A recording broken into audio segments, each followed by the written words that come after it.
Have you ever decided you're going to buy a car or you're researching a car and then suddenly you start seeing that car everywhere, right? Okay, so this is part of the way our brain is wired and works, which is amazing and terrible at the same time because what we tell our brain to look for, our brain will find. So if I believe certain things or I'm looking for certain things, I'm basically telling my brain, look for and find those things. That certain car did not actually show up more in your environment. Your brain just noticed it more. So it's a great example of exactly what you're talking about, which is be careful what you're asking your brain to look for and what you're telling your brain is true because your brain will back you up on that. Welcome to Vibecast, the podcast that dives deep into the heartbeat of workplace culture. I'm your host, Kristi Skutvik.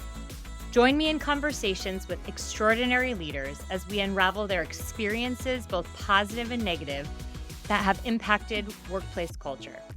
This podcast is more than storytelling. It's about actionable insights. Are you ready to transform the vibe at your workplace? Let's go. Today, I'm joined by someone who has spent more than 25 years helping leaders become the kind of people others actually want to follow. Dianne Armstrong has coached everyone from first-time managers to C-suite executives, and she's had a front row seat to what separates leaders who simply have the title from those who genuinely create impact.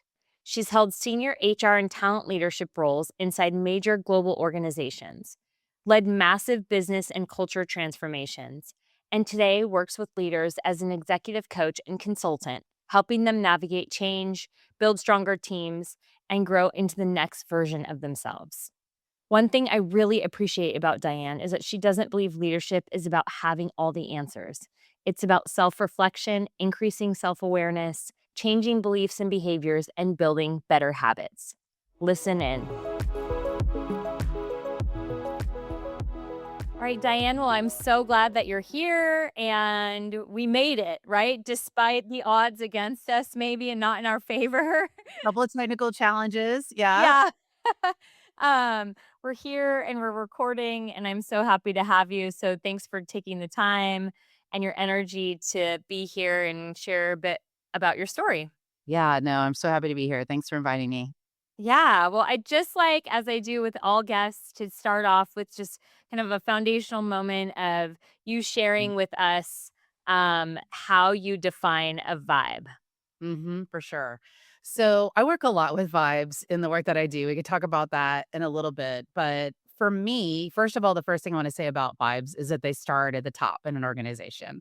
So vibes cascade, and you absolutely like the signals and behaviors at every level of leadership create the vibe.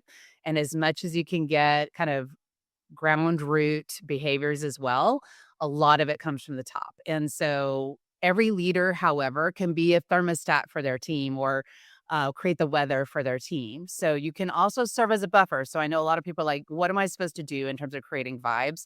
I have this leader who's really toxic or creates this difficult situation or the culture is really tough. It's like you still have a responsibility and an ability to have a really significant impact on the weather of your team. So that's the first thing I want to say. The weather of your team, yeah. So, that's the first thing I wanna say about vibes, but in terms of vibes to me are all about the norms, the culture, the assumptions, the beliefs, the stories that we tell each other. So, it's a little bit hard to describe, but you can definitely know it when you feel it. I don't know if you've heard people talking about kind of the Sunday night dread, so I think to me yeah, the Sunday night where you're like, "Oh, I've gotta go in on Monday." To me, that's all about vibe. So, am I excited to go in on Monday or start my day on Monday, or am I dreading it? That's vibe. And it really just gives a sense of the culture, the energy of a place. It's also, teams have to agree to the rule of play amongst each other. So, do we communicate? Do we treat each other well? Do we respect each other's boundaries? Do we help and support each other? I think that also creates kind of that culture or vibe that makes you wanna come in on Monday morning or not come in on Monday morning. So it's mutually owned by everybody, but I do think leaders and team managers can make a big impact. Sure, sure. Yeah, and if you are getting that feeling on Sunday, it's like ask yourself why, right? Like, why do I feel this way? And that might help you like define the reason that is getting in your way from feeling excited about going in. And it might be just like, I don't want to work, but then it's like, so why? What is it that you're doing that you don't want to be doing? Maybe you don't like the job, or you don't like the leader, or you don't like the company, or you're just like, oof, these people are not fun to be around, right? Yeah. Yeah, I Yeah. think you do have to do a little bit of exploration and figure out what it is, Mhm. and then decide if it's something you can change or not, and I'm a big believer that if the answer is, "No, I cannot make a change on this," why be miserable? Like, I think you have to take Yeah. action to make a change. I'm Yeah. Yeah. really We live in the land of opportunity, right? So it's like, go seek out a different opportunity that is going to bring you joy and fill you with the energy to provide the vibe that you're looking for. right, and if Yeah. you're the manager, if you're a leader, then ask about, like, what power do I have in this situation? Because I do think another thing that happens, Christy, is people feel like they're victims and they have more power than they think they have. And so within your circle of control and your circle of influence, what can you do? What action can you take to shift that Monday morning feeling and really taking action on that? So what can you do? I think we often assume we have less power than we have. I totally agree. And I was just coaching a leader the other day, and it's, like, about mindset, right? Like, how do we choose to walk into the day?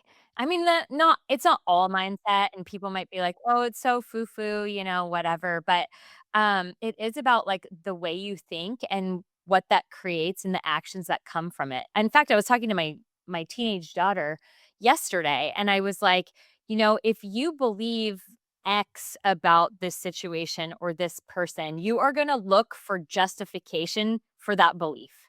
You're gonna look for actions that they take or things that they say, and the way you hear it will justify the belief that you already have. And I think that's the same thing for these leaders, like you said, they or just an individual contributor in an organization. There's a lot of power of walking into a group setting with your team and feeling a certain way or showing up with full of attitude or disgust or whatever, right? And the impact that that has. So if you change your mind about it, you can actually impact, like, the whole room around Oh, you. yeah, absolutely. I mean, there's a lot of research that shows that our mindset and our belief system drive our actions, which then drive the results we get from those actions, which then reinforces our belief and assumptions. So starting with beliefs and assumptions can be really powerful in terms of behavior change, especially sustained power change. And the neuroscience backs this up. So I'm kind of a neuroscience nerd. Yeah, I've had a lot of certifications in neuroscience. I keep up to date with kind of neuroscience research. And there's this idea of priming, which means what I put in my environment, I see in my environment, and the way that I think about things will prime my beliefs and assumptions, which then primes my behavior. And it's very interesting. Like we can ask our brains to focus on certain things. So really quick example. Have you ever decided you're gonna buy a car or you're researching a car, and then suddenly you start seeing that car everywhere, right? Okay, so this is part of the way our brain is wired and works, which is amazing and terrible at the same time, because what we tell our brain to look for, our brain will find. So if I believe certain things or I'm looking for certain things, I'm basically telling my brain, look for and find those things. And I'm gonna see it ever. That certain car did not actually show up more in your environment. Your brain just noticed it more. So it's a great example of exactly what you're talking about, which is be careful what you're asking your brain to look for and what you're telling your brain is true because your brain will back you up on that. It will find ways to further wire and kind of create more strong connections in that space. So it's very hard. There's a lot of reasons why we do this, and it's actually can be very helpful to us in surviving and doing all the things we need to do in the world, but it can really work against us too. So it's really helpful to understand this because you can look for negative things, but you're also look for positive things. You can tell your brain, like, show me how I actually am getting a lot of value on my work, or show me the people that are actually trying to help me at work versus those that are hindering me at work. And your brain will start looking for that if you keep asking. So it can work for us or it can work against us, but it's really helpful to know how the brain is wired. Yeah, that's so interesting, priming. Yeah, that's so funny that you say that about the car thing because I think that's something everybody can relate to, right? Because or it's like your friend got a car and then you're like, "Oh my gosh, there's so many of those on the road." Yeah, I had never seen it before, and now it's like all I can see. Totally. Okay, I want to dive into the neuroscience thing and like what you're doing and the impact you're having on the world today. But I think it's important, just very briefly, for the listeners to hear kind of a little bit about your background and then like the moment in time in your journey where you were like, this is the work that I want to do, and this is why I want to do it because it's super important to me, to the people I'm having impact on, this defining moment, if you will. So, again, not a resume walkthrough, but really just to like, this has been my journey and this is where I'm at today. Yeah, so I actually started off in Big 8 consulting. So I worked in huge consulting company for about 12 years. I was partner track, so I did massive transformations and I mostly worked on the human side. So anything having to do with people, leadership, HR policies and practices, organization design, change management, you name it, anything kind of helping organizations move from point A to point B, the human side of that equation was what I focused on.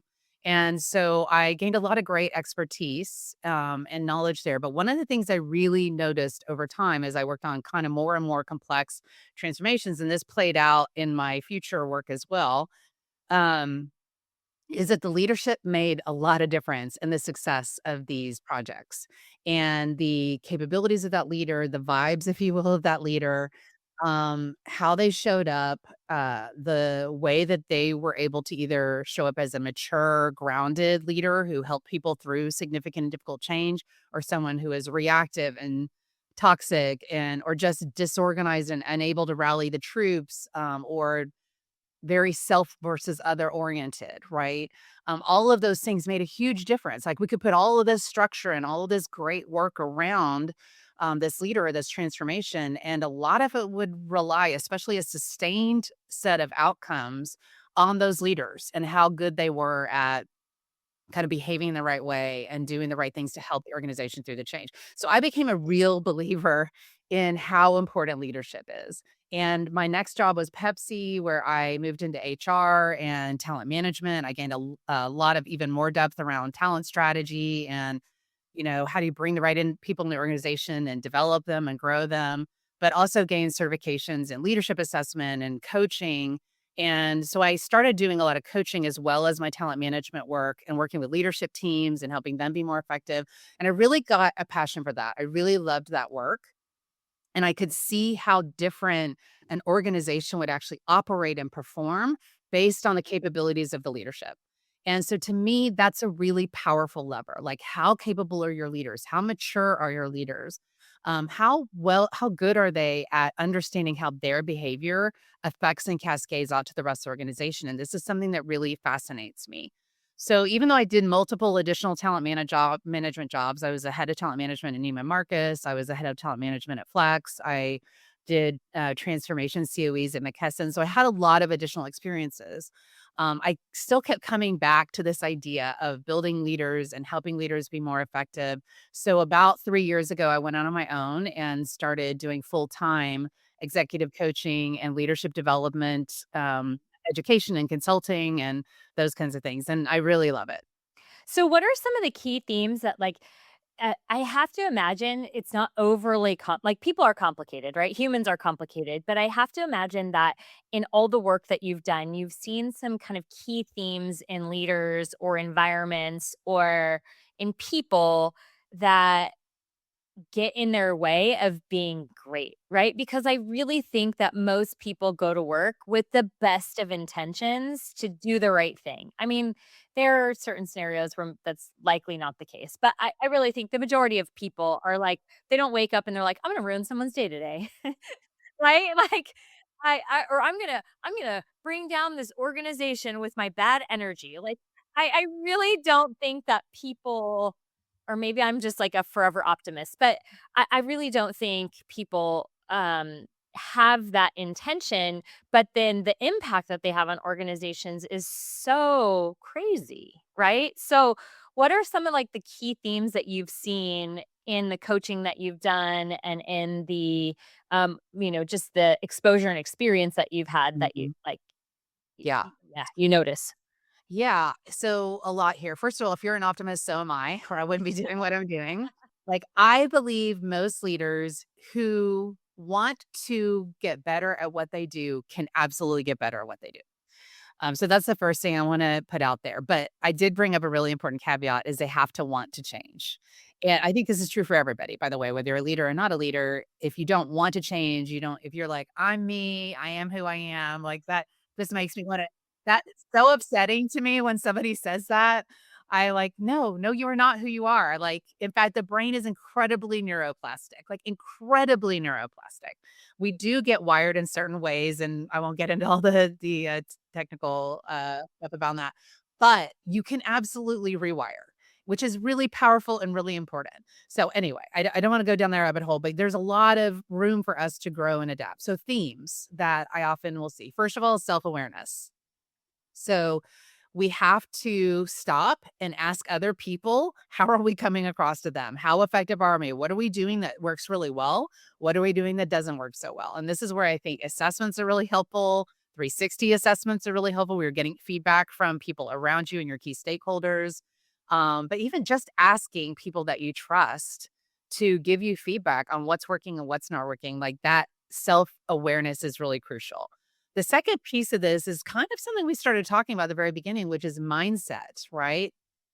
Am I aware of the mindset I bring to the table? And do I have the ability to shift that mindset, the beliefs, the assumptions, the stories, the norms I've created over time? And a lot of that to me is what I call leading from the inside out, which is do I understand my own like regulation, my own nervous system regulation?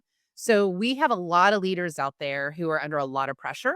It is very difficult. I've sat in those seats myself. I know how hard it is to have to try to keep the train on the tracks, and you're doing more with less every single year, and you've got all these technologies coming in, and you've got difficult people. Let's face it, there's a lot of difficult people that you're working with, and you have a lot of pressure to deliver. And so we just work in this reactive mode. And so whatever, like if someone comes in and they say something, maybe we get angry, maybe we snap at somebody, maybe we shut down, maybe we don't put off decisions or put off hard conversations, or we don't communicate, we get really reserved. So there's a lot of different reactions, but really they fall into four categories when we kind of get in this hyper tense, high pressure mode, which is fight, flight, freeze, or appease, right? So we got a lot of this going on. And it's happening at a subconscious level, which means we don't consciously make decisions about this. So, what I often am coaching leaders and teaching leaders to do is to pay attention to when are you reacting without intention. So it's a quick reaction, it's quick reactivity, and it's not going over well. Like when are you making yourself or other people miserable is kind of the way I put it. And I can make people miserable in a lot of different ways. If I'm avoiding them, if I'm barking at them, if I'm being unreasonable, if I'm micromanaging, like there's a lot of things we do as leaders that can make other people miserable. And this can be true for anyone, even if you're not a leader, right? And so to me, it's like, am I aware of even what's happening inside myself that I'm getting triggered, that I'm feeling so tense and stressed? And so I call it when I'm in a space of groundedness, I have intention, I can make decisions about how I behave. That's my green zone. So I call that green zone. So I am able to make choices from a space of I'm calm, I'm cool, I'm collected, or at least close, so that I can like pause and think, and I can use all my prefrontal cortex and all my kind of thinking cognitive ability. When I get into that high tension, high stress mode, I am now my survival brain takes over. And I'm going to react in whatever defensive mechanisms I have built over my kind of first 15, 20 years of life. And so for some people, that's appeasing and like agreeing and going along, just doing whatever is going to make the other person happy or the other, group happy. Some people freeze up and they have a difficult time saying what they think or bringing their point of view into play. Some people attack. Some people leave the room and run, right? Or they don't say the thing they need to say, and then you can't find them for the next 3 days, right? So Everyone has their own step. And by the way, you don't just have one. Like we have a full basket of fruit that we get to pick from in these situations. But really just noticing like, oh, I did that. Like I had a reaction I did not have a choice about.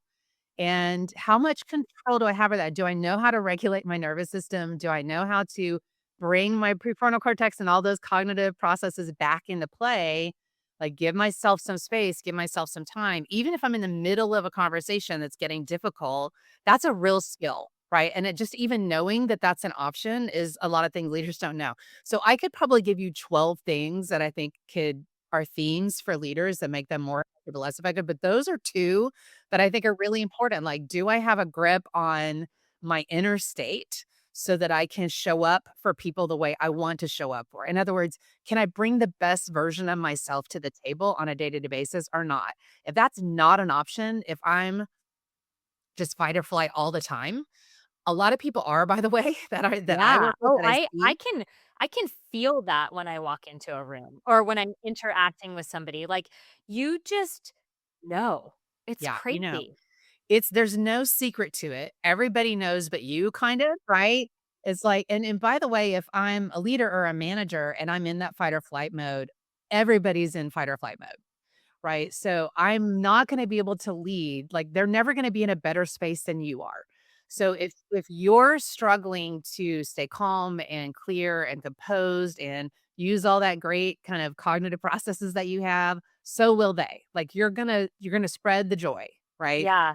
Gosh, that's such a great point, right? Is like you are if you're bringing the best, they will bring their best, but like there's like a shadow you cast, right? It's like the shadow of a leader and they only rise to the level of how you're showing up. Like because at some point they will become conditioned to show up a different way if you're showing up a different way.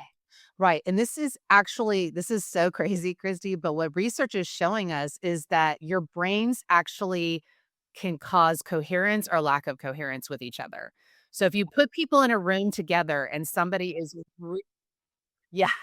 Honestly, they're still trying to figure it out, but they do a lot of like we have so much information now about how we're able to watch the brain work through all kinds of technologies that we have now. So we can actually see like how the energy and conversation between two people can either they can bring each other to coherence or they can bring each other to dissonance. And yeah, it's fascinating.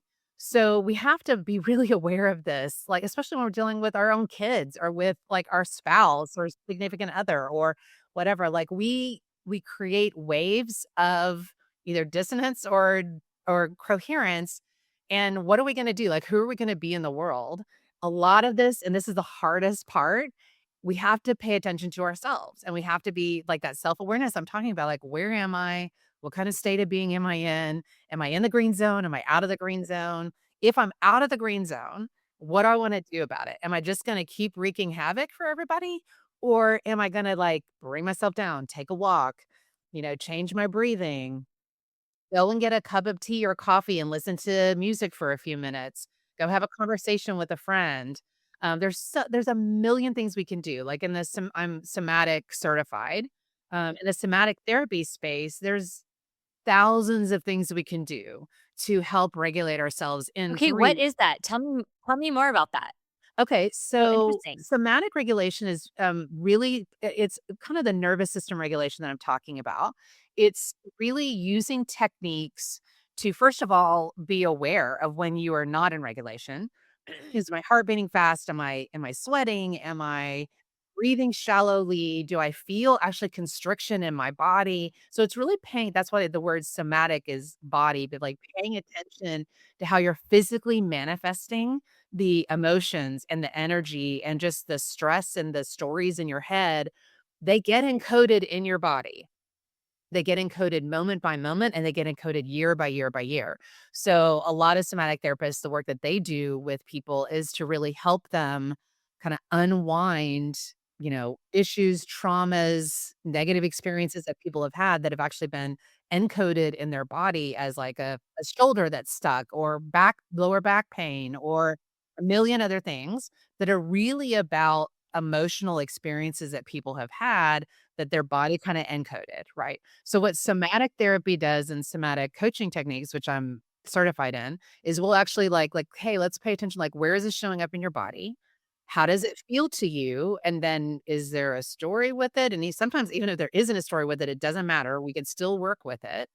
And how do I soften that? How do I bring it to attention? And honestly, a great percentage of the time, just being in the right kind of calm zone and then bringing attention to something will often help you release it pretty significantly. So it's very interesting how all of these emotions and the stress of every day, I think we feel like we think we're robots, but we're not, right? Yeah. We're way more complicated than Or that, like right? that every people throw their hands up like, "Well, that's just" like you said, when people are like, "Well, that's just who I am." It's like, "Well, life's just busy." It's like, well, it's just life. But I honestly think also the word choices that we use is like where we go, right? Like, so if I'm constantly saying I'm tired, I'm gonna be tired. If I constantly am saying I'm so busy, I'm gonna be busy. Like, I've really tried those are, like, 2 words I've tried to remove from my vocabulary because I noticed myself saying all the time, like, "Oh, we're just so busy." It's like, you can have, like, a wild day, but wild doesn't mean bad. Like, wild means, like, there's a lot going on, but it's also, like, I self-created and I stuff I want to be going on. Busy's like, I'm just busy for the sake of, like, filling my time. Tired because I just, like, yeah, there's a lot going on, like, but maybe you should go to bed earlier. So there's a great neuroscience trick associated with this, Oh, which is really? called yeah, which is called you're doing it, which is called reframing. So labeling and reframing. So both of these, by the way, are ways to downregulate, to self-regulate. So the first thing is let's talk about labeling first. So if I'm having an emotion, I feel stressed, I feel angry, I feel sad, I feel whatever. The one really important thing I could do is label that emotion. So I'm like, "Oh, I'm feeling sad. Oh, I'm feeling angry." What research shows us is that will already start to help dissipate that emotion. So it's very interesting. The science on this is really interesting. It's a little bit like I don't know if you've heard, like, if you smile in the mirror, you automatically, like, increase the hormones and the neurotransmitters that start to actually make you feel better. It's very similar to that, that we're not completely sure exactly how this works, but if you label the emotion, it will actually help you to kinda start working with that emotion and kind of start to dissipate it some. Then what you're talking about is reframing. So if I notice I'm getting stressed about something, and there's actually some really great studies on this. So let's say I'm starting to feel stressed, like I've got a meeting coming up that I'm worried about. I can, instead of saying I'm stressed and nervous, I can say I'm excited. And it completely changed the neurotransmitters and the hormone changes that happen in the body. So, same experience, but if I reframe it for my body, I can actually change the physiological experience that my body has. I'll create less cortisol, less of the other stress chemicals. All of that stuff will change for me. So reframing, which is exactly what you're talking about, is really important. So I can say I have a really stressful day, or I can say I have a lot of exciting things happening today. Which sounds so, like, a little bit simple, but it Yeah. actually works, and that's what matters is that it works. Yeah. Well, it's like that thing that's out there is like, I have to do something versus I get to do something, right? And, like, you just think about it differently that you have a choice in it versus being forced to do something. Yeah, it's amazing, but we now have science that shows that it does actually work. Yeah. So, Yeah. and even reframing, other emotions, like being upset about something, and, I'm trying to think of a good example. So let's say you had a difficult conversation with somebody and you walk away from that conversation thinking, "Oh, that person hates me," or "That person, it came after me for XYZ." We create a lot of stories in our head about this, by the way, that aren't necessarily backed up by facts and reality. If I reframe that and instead say, "I bet they had a bad day."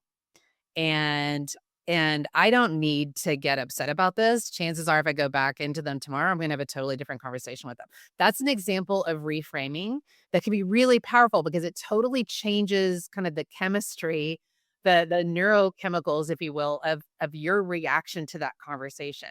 So looking for ways to, like, check your assumption, check the story that you're telling yourself, reframe. It doesn't even necessarily have to be true, by the way. We just have to reframe it for our brain. It's almost like it's a child, you're being yeah, Yeah, that's a good point too, right? Because if somebody's like I could see my teenagers doing this, like, if I help them, like, reframe something, like, "Oh, just, like, hey, chalk it up to, like, they're having a bad day," and they're like, "But mom, blah, blah, blah, blah." He It's like, totally came after me.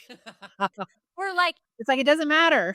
so Yeah. many times before, it's like, well, maybe they have a lot of bad days. Yeah. Or maybe Like, it doesn't matter because you can still tell your brain that that is not what happened, right? So our mhm, brain is very suggestive, which is both good and bad, by the way. mhm. But we can say like, "Hey, this is how I'm gonna choose to reframe this, and that's all that matters." Yeah, yeah. Okay, so I've so many questions because I'm like, I know leaders probably come to you and they're like, "Yeah, that all sounds like really nice, but like that's so time consuming. I don't even know where to start. I'm overwhelmed. I'm in my 60s and I am hardwired." Like I can see my parents saying this, right? Like I'm just hardwired like to to teach an old dog new tricks is so hard. Like so where do people like how do you get them from, like, stuck to unstuck to start moving in this direction? Because it doesn't happen overnight, habits don't change overnight, but, like, there is a way to, like, flip the switch, and, like, how do you do that? How do you get there? How do you make the time and space for it? Okay. Yeah. So I think first of all, you have to really ask yourself, am I willing to do this? And it's a lot easier than people think it is. And it's also really hard. So I'm going to speak out of both sides of my mouth at this point. But I would say starting and creating some habits is not that hard, but sticking with it and actually caring about the outcome because our brain is driven by emotion. So if we're excited about changing something and we're into it, our brain is going to take note of that. If we dread it and we're not that interested in it, and then our brain is also going to be like, this is not a thing. So if we really, yeah, if we do believe we're hardwired and we do believe we can't change, I'm not sure I can help you. Right.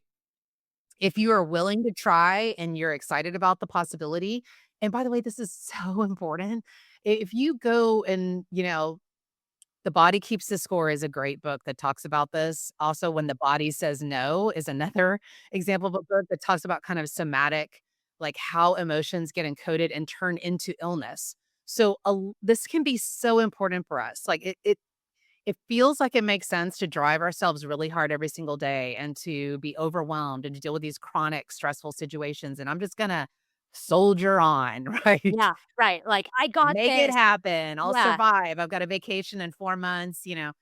But the problem is these things do make us sick, right? And I work with a lot of leaders who are dealing with autoimmune issues and other kind of serious issues that kind of ignoring this stress situation has not done them any favors. It causes heart disease. It causes, all kinds of issues. like, pain. I think I just talked to somebody the other day that has, like, chronic pain due to stress. Fatigue, all kinds. The list is endless, right? We know the research on stress is extremely deep. Like, we know what it does. So, I would offer that if you feel like this is an impossible thing, the question I would have for you is how important is for you to get better? And can you tie this to that? So that would be the first question I would ask is to feel like you've got more control over work-life balance, over your own internal nervous system, and quite frankly, over your longevity and your health and kind of being healthier at the end of your life than perhaps the current trajectory that you're on. This is what we're talking about. Like, we're not talking about small things. We're not talking about nice to haves. We're talking about some really important stuff. So that's the first thing I would say. The second thing I would say is that using your brain in this process is really important. And the first thing that I always coach leaders to do is to pay attention and observe without judgment. So start paying attention. You can take 5 minutes. I'm literally asking for 5 minutes of your time once a day. So at the end of your day, take 5 minutes to think about, did I get triggered today? And so let's define what a trigger is. So Yeah, my favorite 'cause definition of that's such trigger. a buzzword these days. It is. So I wanna define what I mean by that. By the way, Simon Sinek, if you know him, he's a leadership kinda guru out there. He is my favorite definition so far of trigger, which is on a scale of 1 to 10, I have a 5, at least a 5 or higher reaction, and it was disproportionate to the whatever happened, to the stimulus, right? So someone comes to my office and says, "Hey, Diane, Your client said XYZ, and I get really upset. I get at least a 5 on a 10, and I'm like walking around the room talking to myself, getting really frustrated, right? Or I shoot off that nasty email or whatever. That's definitely a trigger, right? I got triggered. Because on my best version of myself, on a good day, I would not have done that, right? I wouldn't have reacted that way. So that's a little bit of a test for what I mean by a trigger. And by the way, if you're in a chronic stress situation, chances are you're just in constant, like I said, you're out of your green zone. You're probably constantly in reactivity mode, right? So this reactivity mode isn't healthy for us and it isn't healthy for the people that we're interacting with. And that's the mode we want to watch out for. So at the end of the day, I'm taking 5 minutes, maybe it's even at the end of the week, and I'm saying, where did I do this? Like, where did I not have a choice about how I responded, right? I shot off the email or I snipped at somebody or I shut down or I froze or whatever it is that I did, right? And I did not have a choice about that. How often did that happen to me? And just paying attention to it. All I'm going to do is observe it. And I want to do that without judgment because we have that inner critic that will come in and be like, oh, you did that thing and you were so mean or you shut down. Yeah.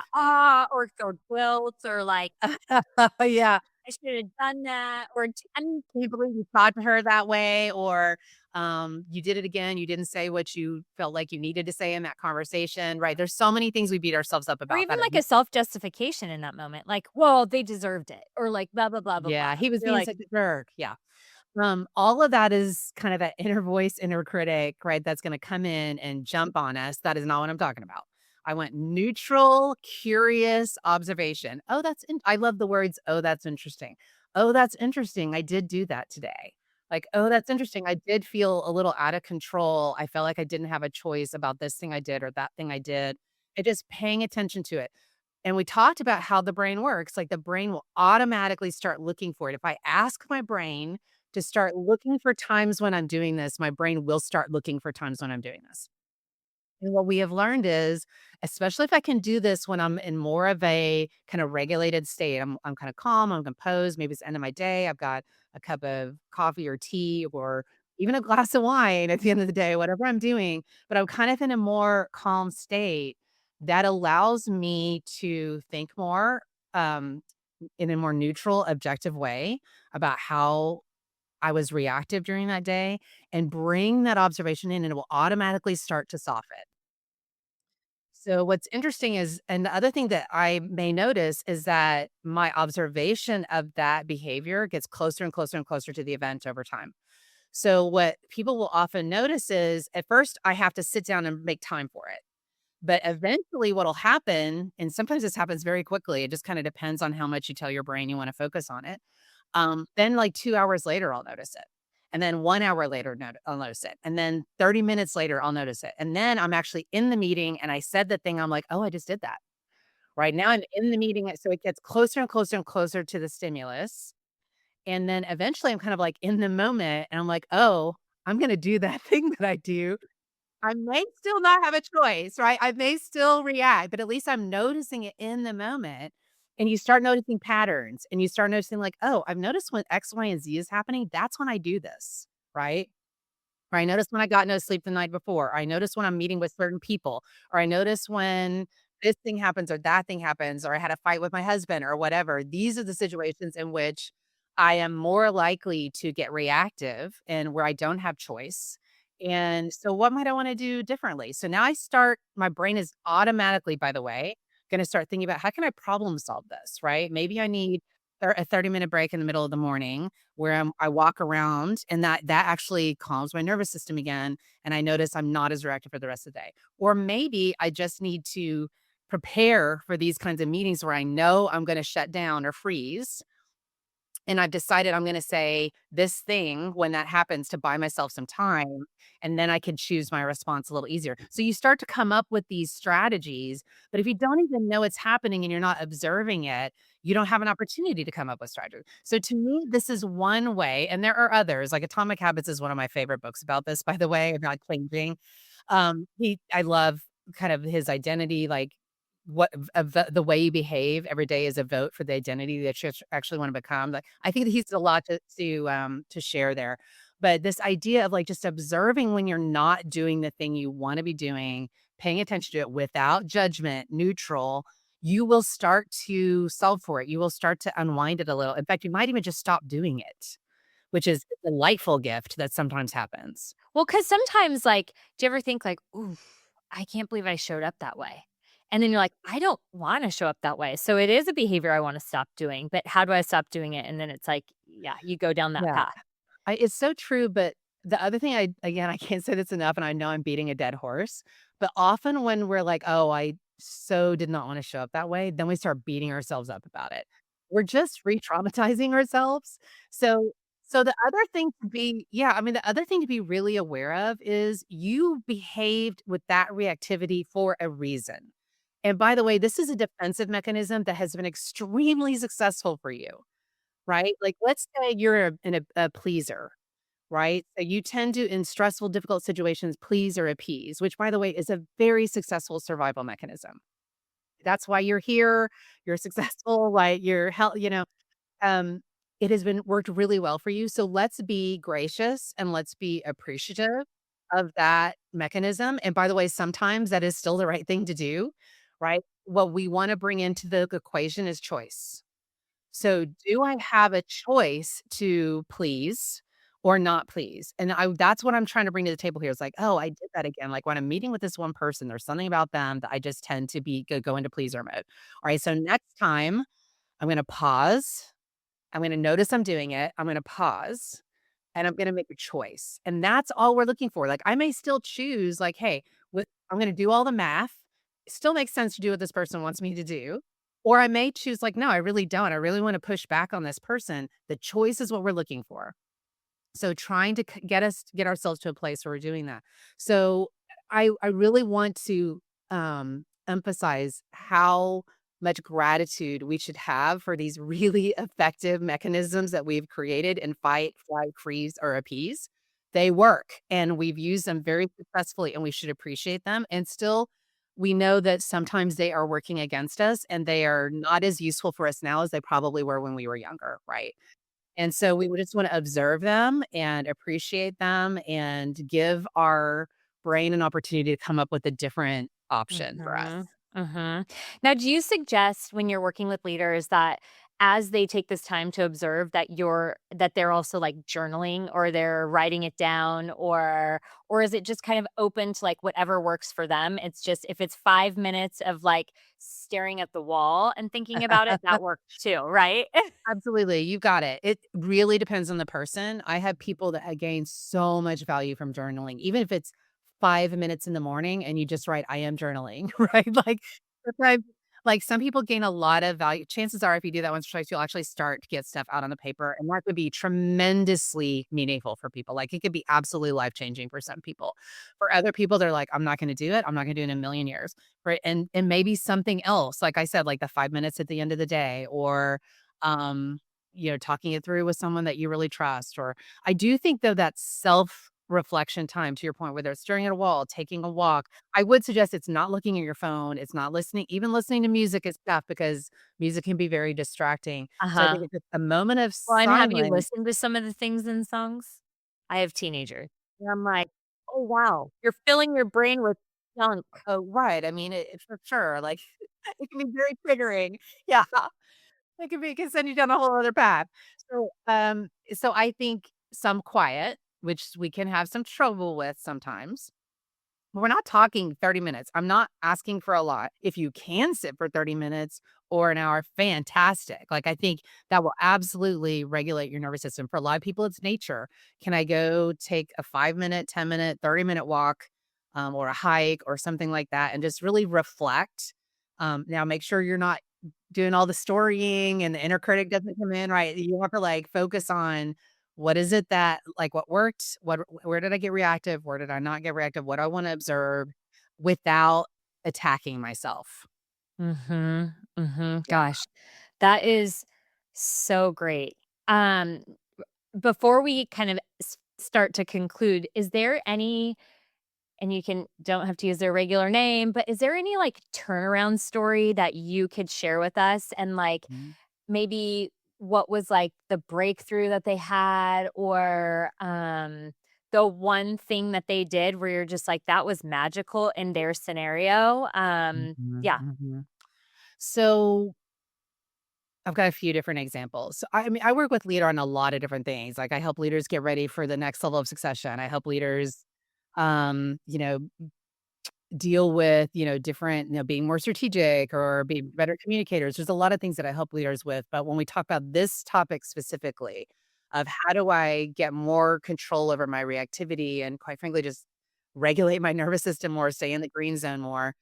Um, I can think 2 examples. So one example was a, person who was not a leader, just a professional in a very, very stressful work environment that was going through layoffs and tons of restructuring, and, she already had kinda trauma issues and a lot of challenges that she was working with.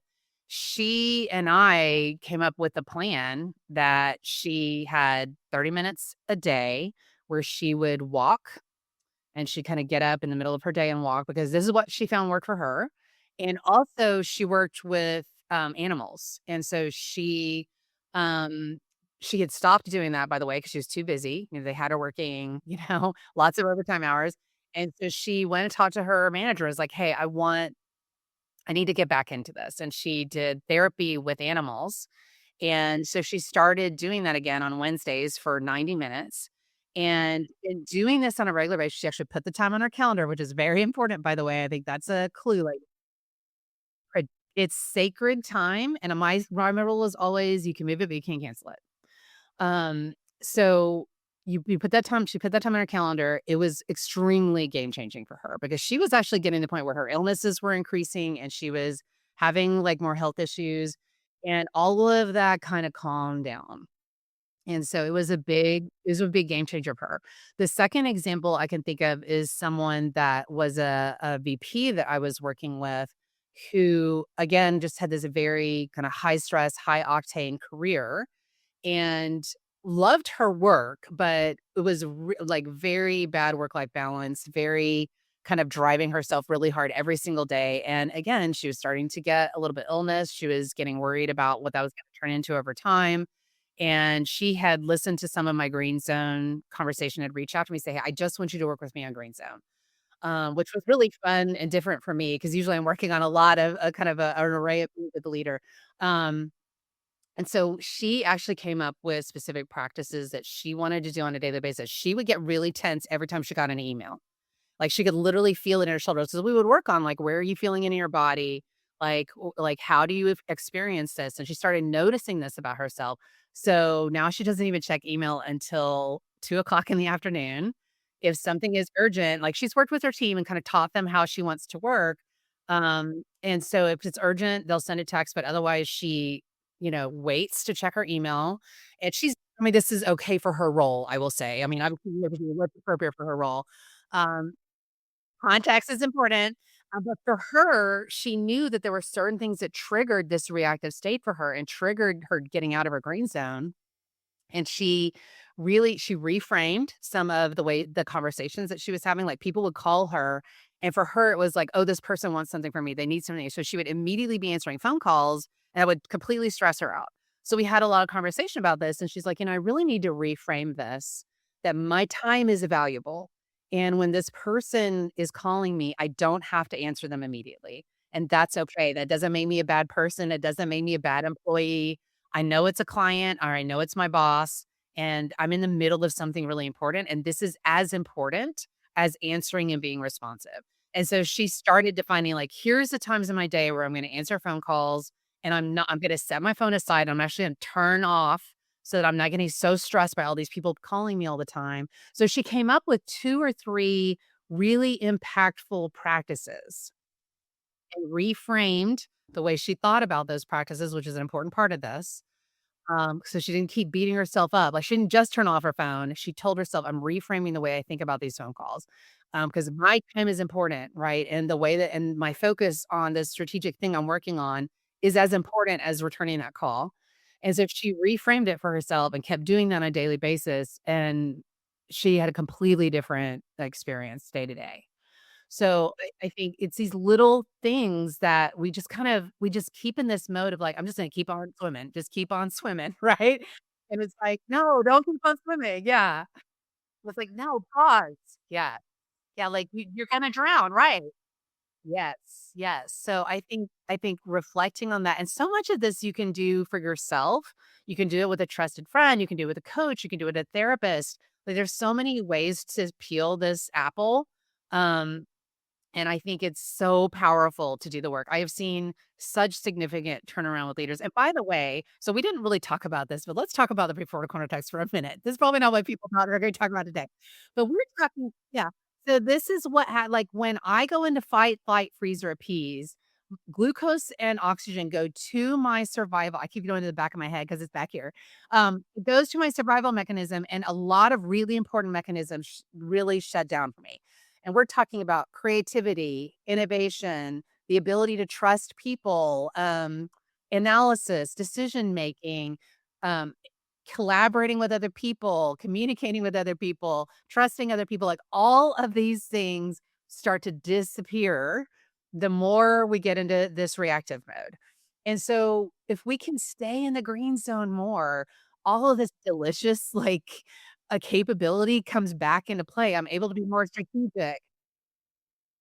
You get so much better. So it's not just about not getting sick. It's not just about not creating misery for other people. You get so much more access to these critical thinking and processing capabilities and people capabilities. And it's really the best version of yourself. You get more access to it. And so that's Yeah. another really big deal here, too. Well, and I know we focus a lot on work, but like this transcends to personal life, right? Like there is no like I am this at work and I am this in my personal life. The way you the who you are and how you're feeling and those reactions that you're having at work and you're having at home. Or maybe the situation at home is affecting you at work or the situation at work is affecting you at home. Like these commingle all day long. Oh, for sure. You're one human having an experience, right?